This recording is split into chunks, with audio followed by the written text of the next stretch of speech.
G'day, Mick here from Adventure Oz, and we're going to stick a mount into the Ford Ranger over there for the phone and a little GoPro that we got sitting here. Now the theory is this is really easy, it doesn't require many tools, and if we manage to do it, then that theory's proven true, because I don't have a hell of a lot of skill in this department. So we've done a bit of research on YouTube, and it seems to be that there is a general consensus that these RAM mounts are pretty good. So we've gone out, we've bought the components that we think we need. We have this base plate, a couple of 1-inch balls that fit into the base plate, these connectors. We have a large and a standard connector which connects the balls. We also jumped on eBay and collected a selection of these trim removal tools. Never used them before. They were about 16 bucks, and we got, I don't know, about 12 pieces. Probably only need one, but 16 bucks, no problem. We'll see how they go. Now the first problem we run into is base plate gets delivered without any nuts or bolts. So you know what that means, don't you?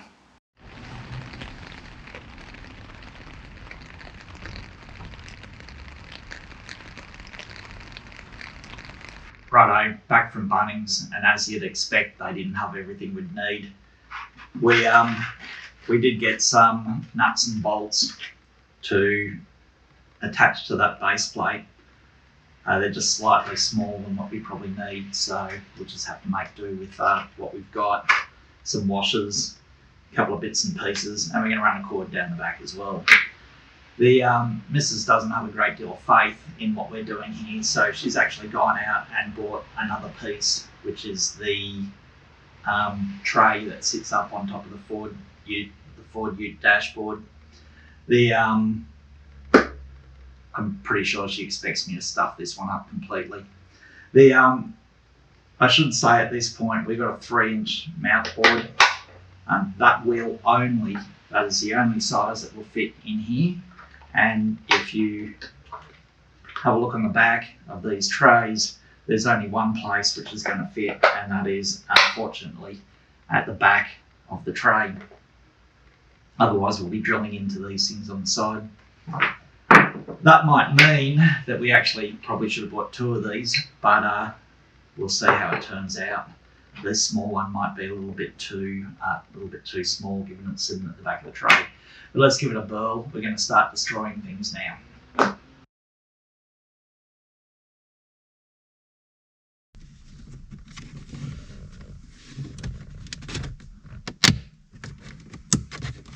Here we go. Here we go.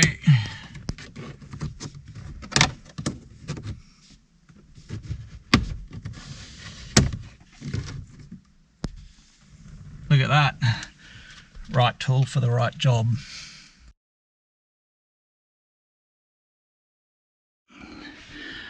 Alright.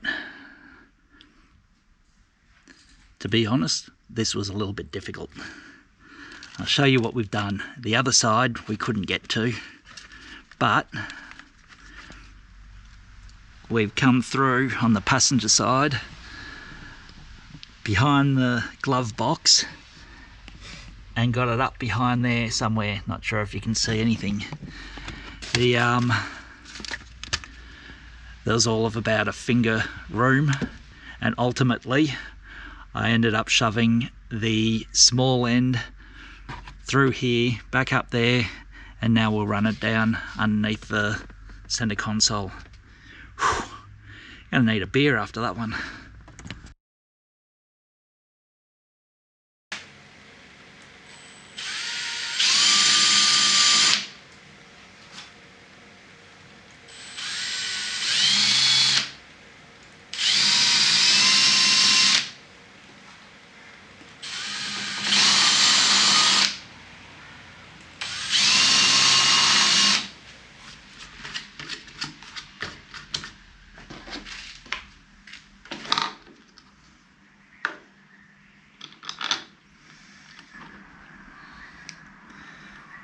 Righto, disaster strikes.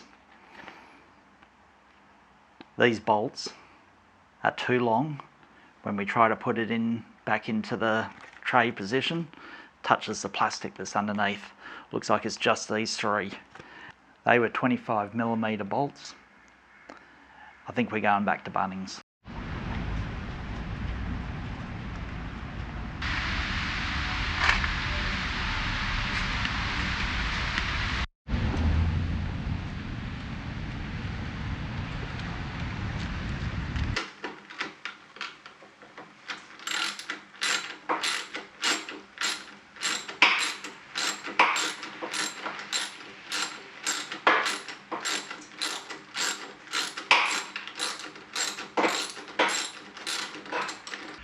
Righto, here we have it all bolted in. Now the test. Is there actually enough room there? I'm going to give it a shot. Righto. Check out that bad boy. Now you see those little washers? That lifted it just that 1 mil that we needed to get. And here we go, all the trims down. Righto, let's do a quick recap. Obviously we've had some success here, which just goes to prove that any idiot can do this. And now that I've identified some of the problems that we had, you guys should, or anybody should certainly be able to do it with much greater ease than me. I have to say, by about 7 o'clock last night, I was getting a bit sick of this, but I'm pretty happy with the results, which we'll show you in just a second. Lessons learned. That tray, we still got the spare one, so obviously I didn't stuff it up that much. Few things to consider is that there is another bit of plastic that sits under the dash here, and therefore your nut and bolt set, whatever you've got in there in particular, cannot go too deep. That is a 19mm bolt there, and that is about 1 mil too long. I would say 16 or 17mm, if you can pick that up, that's probably the way to go. Of course, you don't have to perhaps over-engineer it. You might be able to just stick a couple of screws in there, see how that goes. What else? When we tried to run the USB-C cable, initially we tried to run it down on the driver's side of the vehicle, up underneath and into the USB port there.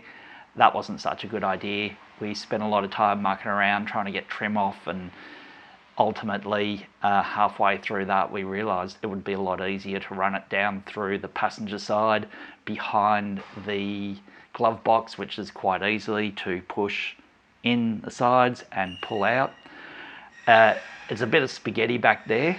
You'd be lucky to be able to, get it through quite easily. Probably took me about 15 or 20 minutes of messing around, pushing cable through little holes and gaps, and mostly at the top end. I'd say that the hole you have to get it through is enough to get about 1 inch of your finger through. So it really is a matter of wiggling, jiggling, and hoping it comes down. The size of the cable, right, don't go any less than 1.5 meters. 1 meter will not fit through all of that. You need at least a 1.5 meter cable. We have 1.5 meters and it is tight at that point. So the other, I guess, guesstimates that we made, particularly about the ram mount components, all those ram mount components work perfectly, exactly the right size, but I'll give you a link down below to all of those individual components, which you can then jump online and buy. I'll show you how it all gets set up. We've got to go for a drive. One more trip to Bunnings. Yep, that's number 3, but nothing to do with fitting this mount. We've got to go and pick up the missus a couple of lights for the dunny and lounge room. So that's a good enough excuse to go for a bit of a drive. See you all next time.